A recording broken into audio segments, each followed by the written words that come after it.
India on Friday took a balanced stand on the Israel-Palestine conflict that finally resulted in a ceasefire after 11 days of a bloody warfare and said every effort should be made to create conducive conditions for the resumption of direct talks between Israel and Palestine.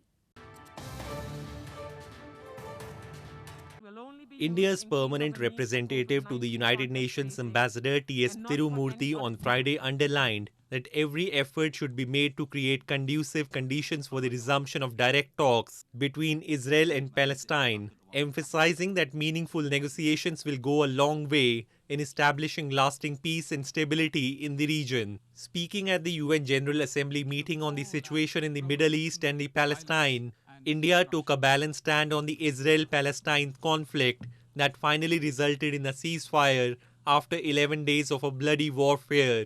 Tirumurti condemned the airstrikes from Gaza to Israel and also mourned the lives lost on both sides of the border. India has also tragically lost one of its nationals during this rocket fire. A caregiver living in Ashkelon in Israel, Tirumurti said, Recent incidents have once again underscored the need for immediate resumption of dialogue between Israel and the Palestinian authorities. Direct and meaningful negotiations will go a long way in building mutual trust and establishing lasting peace and stability. We believe that every effort should be made to create conducive conditions for resumption of direct talks between Israel and Palestine. Meanwhile, a mutual and simultaneous truce between Palestinians and Israel will commence from 2 a.m. on Friday, Hamas officials said.